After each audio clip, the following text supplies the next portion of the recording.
Movie की शुरुआत में हम देखते हैं कि एक लड़का किसी चीज से डरकर भाग रहा होता है। वो एक सुनसान से बिल्डिंग में होता है और उसे उस जगह के बारे में कुछ पता ही नहीं होता। किसी तरह भागते भागते वो छत पे चला जाता है, पर जैसे ही उसे धूप लगती है उसका शरीर जलने लगता है और जलते जलते वो बिल्डिंग से नीचे गिर जाता है।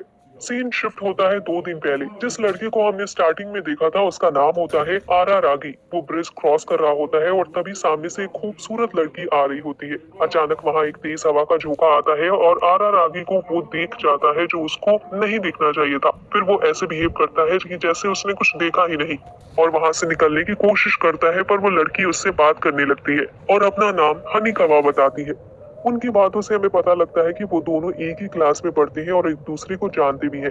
आरा रागी बहुत शांत होता है, उसके ज्यादा दोस्त भी नहीं होते, क्योंकि उसका मानना होता है कि आपके जितने ज्यादा दोस्त होंगे उतनी ज्यादा प्रॉब्लम्स आपकी लाइफ में आएंगी। और हनीकावा क्लास की टॉपर होती है। फिर हनीकावा वेम्पायर्स के बारे में बात करने लगती है और बताती है कि उनके शहर में सुनहरे बालों वाली औरत है जो कि एक वेम्पायर है। पर आरा रागी को इन बातों में यकीन नहीं होता। वो बोलता है कि ये बस एक अफवाह है। चलते चलते वो लोग स्कूल के पास पहुंच जाते हैं। हनीकावा उसे लाइब्रेरी आने का ऑफर करती है, पर आरा रागी मना कर देता है। फिर वे लोग नंबर एक्सचेंज करते हैं और हनीकावा चली जाती है। घर पहुंचने के बाद आरा रागी हनीकावा के बारे में ही सोच रहा होता है, तो थोड़ा ध्यान भटकाने के लिए एक बुक स्टोर जाता है। वहां से आते हुए रात हो जाती है। रास्ते पे कम लोग होते हैं। सबवे के सामने से गुजरते हुए आरा रागी को वहां खून दिखता है और वो धब्बे आगे तक थे।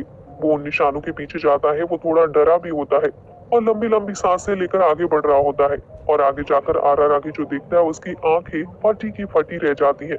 वहां एक सुनहरे बालों वाली औरत खून में लथपथ पड़ी होती है और दर्द से चिल्ला रही होती है। आरा रागी उसको उठाने के लिए आगे बढ़ता है, पर तब उसे पता चलता है कि उस औरत के हाथ और पैर दोनों कटे हुए होते हैं। ये देखकर आरा रागी पूरी तरह डर जाता है और एम्बुलेंस को कॉल करने लगता है। तब वो औरत उससे बताती है कि वो एक वेम्पायर है और उसका नाम हार्ट अंडर ब्लड होता है। उसे इंसान के खून की जरूरत थी। ये सुन के आरा रागी पूरा दम लगा के वहां से भागता है, पर थोड़ी दूर जाकर वो रुक जाता है। उस औरत की चीखें उसे अब भी सुनाई दे रही होती है। फिर आरा रागी वापस जाने का फैसला करता है। वहाँ वो औरत अभी पड़ी होती है। वो इससे कह रही थी कि वो अमर है, पर अभी खून की कमी के कारण मरने वाली होती है। आर रागी को उस पे दया आ जाती है और वो अपना खून ऑफर करता है। उसे पता होता है कि खून देने के बाद वो मर जाएगी, पर तभी उसका दिल बहुत साफ होता है। कुछ देर बाद आरा रागी की आंखें खुलती है और उसके बाजू में एक छोटी लड़की पड़ी होती है। वो उस बच्ची को उठाने की बहुत कोशिश करता है, पर वो नहीं उठती। तो आरा रागी वहां से निकलने का रास्ता ढूंढने लगता है। फिर हमें पता लगता है कि ये वही बिल्डिंग है जो शुरुआत के सीन में दिखाई गई थी और वो लड़का आरा रागी ही होता है। हम पहले वाले सीन में पहुंच जाते हैं जहां आरा रागी बिल्डिंग से गिर रहा होता है। उसकी बॉडी धूप में जल रही होती है क्योंकि वो एक एम्पायर बन चुका होता है। तभी वहां वही छोटी लड़की आती है और आरा रागी को बचा लेती है।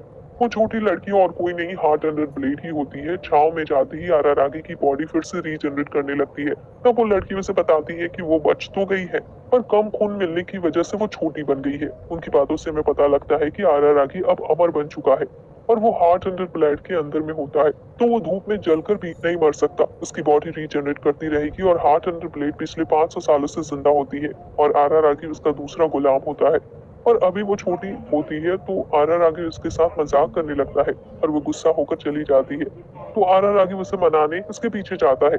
फिर आरा रागी उससे पूछता है कि क्या वो वापस इंसान बन पाएगा। तब हार्ट अंडर ब्लड बताती है कि उसे अपने हाथ और पैर उन वेम्पायर हंटर्स के वापस लेने होंगे जिन्होंने उसकी वो हालत की थी। ये सुन के आरा रागी सारी उम्मीद छोड़ देता है क्योंकि वो सोचता है कि वो 3 वेम्पायर हंटर्स को नहीं हरा पाएगा। तब हार्ट अंडर ब्लड उसे समझाती है कि वो वेम्पायर हंटर्स टीम में काम करते हैं, इसलिए वो उन्हें हरा नहीं पाई और अगर आरा रागी उनसे एक एक करके लड़े तो आसानी से उन्हें हरा देगा। उसी शाम आरा रागी उन हंटर्स को ढूंढने निकलता है, पर उसकी किस्मत इतनी खराब होती है कि वो तीनों हंटर्स साथ में ही होते हैं और उसे घेर लेते हैं। आरा रागी को कुछ समझ में नहीं आ रहा होता। वो डर के मारे घुटने टेक देता है। उसे अब इंसानों की भाषा भी नहीं समझ में आ रही थी। तभी वहाँ एक आदमी आता है जो अपना नाम ओशिनो में बताता है। फिर मीम और उन हंटर्स के बीच एक शानदार फाइट होती है जिसमें वो सबको धूल चटा देता है और आरा रागी को वहां से बचा के क्राम स्कूल ले जाता है। ये वही बिल्डिंग होती है जिससे आरा रागी गिरा होता है। वहाँ पे हार्ट अंडर ब्लड भी होती है। तब आरा रागी को पता चलता है कि हार्ट अंडर ब्लड को भी मीम ने ही आज पाया होता है।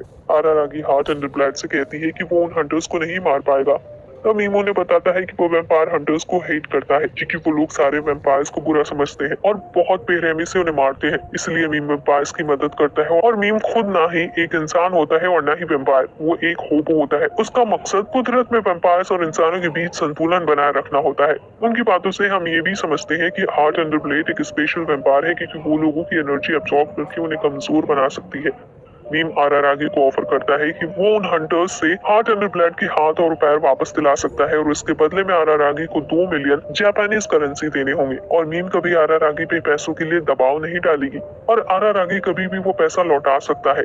थोड़ा सोच विचार करके आरारागी मान जाता है। फिर मीम उन्हें आगे का प्लान समझाता है कि वो उन वैम्पायर हंटर्स को अलग करेगा और तब आरारागी उनके बेस से हार्ट अंडर ब्लेड के हाथ और पैर वापस ले आएगा और मूवी यहीं पर खत्म हो जाती है।